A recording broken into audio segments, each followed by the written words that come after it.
Hi, I'm Mark Sargeant. Now if you're looking to be a bit more adventurous in the kitchen, you've come to the right place. Lamb is a meat for adventure cooking, and I've teamed up with Simply Beef and Lamb to show you how easy it is to be more adventurous and spice up your lamb recipes. The recipe I'm going to show you now is Lamb Tagine with pomegranates, inspired by the cooking and flavours of North Africa. For this recipe you will need 675 grams of lamb shoulder cut into 2.5cm cubes, 30 ml of oil, 3 large shallots or 1 medium onion peeled and finely chopped, 2 cloves of garlic peeled and crushed, 2 teaspoons of ground ginger, 1/4 teaspoon of ground turmeric, 1/4 teaspoon of sweet paprika, salt and freshly milled black pepper, pinch of saffron threads, 450 ml of hot water, 1 cinnamon stick, 2 sprigs of fresh thyme, 3 to 4 dried apricots roughly chopped, 3 tablespoons of freshly chopped coriander and 2 tablespoons of fresh pomegranate seeds. Right, first of all we're going to get our dish onto the heat and get it nice and hot. We're going to add our oil, turn up the heat slightly, then we need to add our shallots and the spices. So in go our shallots, and you want to hear that sizzle. To the shallots we're going to add our paprika, our turmeric and our ground ginger. And we want to mix those spices in really well. Smells amazing. Now for the best bit, the lamb. Now we're using diced lamb shoulder. Lamb also contains a nice amount of fat, which gives incredible flavour to the dish, and that will sort of melt as it cooks slowly and just sort of break down, making the meat really tender and absolutely delicious. Other cuts of lamb you can use for this are obviously the shoulder we have, the diced leg, neck fillet is one of my favourite cuts, and that works perfectly in this dish. So we're just going to stir that round, then add our garlic, and this is where all the aromas start coming out. And those smells, you could almost be in Morocco when you're cooking this dish. Okay, we want to just lightly brown that, and now we're going to season.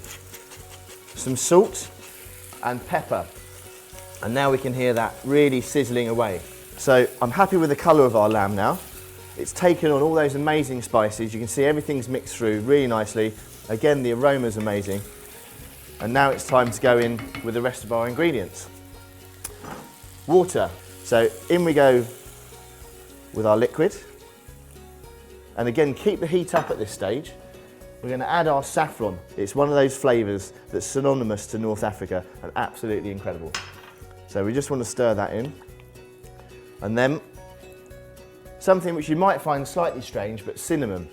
It's got this incredible smell. It's used really widely in all these kind of recipes and absolutely is amazing with the lamb.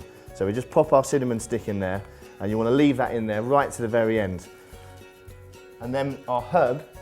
So far we've only used spices, but our herb is thyme, nice fresh thyme. Now it's just a case of bringing that up to the boil and then turning the heat down, placing a lid on top and letting it simmer for about 2 hours. Okay, this has been on now for about 2 hours. Gosh, it smells incredible. That lamb, you can just see it's just breaking up beautifully now, which means it's lovely and tender. Now it's time to just finish that off with our last few ingredients. So we've got the diced apricots, and then finally some chopped coriander. Now, lamb's so good with all these sort of spices and sort of North African cooking because it's incredibly versatile, and that's why you'll find it used so much internationally. I'm going to sort of mix that through. So that's had another 10 minutes just for the coriander and the apricots to just add their flavour. Smells delicious. We'll just pick out our thyme. As you can see now, that thyme stalk is completely stripped of all its leaves. So all those leaves, which means all the flavour, is in our dish. So we just discard that. Now, I can just feel that has a slight give. If I was to put any more pressure on there, it will just disintegrate and crumble up, which means it's really beautiful and tender. Absolutely delicious. Now, to serve this, as it's authentic kind of North African dish, I've got one of these beautiful tagine pots and some lovely couscous in there. And this recipe is so versatile. You can make it the night before you want to eat it for a lunch or dinner, and let it sit, cool down, sit in the fridge, and trust me, those flavours the next day will be even better than they are today. Or a perfect one to freeze. So we just pile that all up. Be generous with the sauce, because the sauce for me is without doubt the best bit. And the good thing about serving it on top of this couscous is that the sauce will just run through and the couscous will be like a sponge and just absorb all that flavour. They're absolutely delicious. And now we just want to add some beautiful leaves, again of roughly chopped coriander, just over the top, and then pomegranate seeds. Real luxurious nod to that kind of North African cuisine. And there you go. It looks and smells delicious. That is our tagine of lamb with couscous, coriander and pomegranate seeds. For more recipes and ideas of how to be more adventurous cooking with lamb, go to simplybeefandlamb.co.uk and have a look around.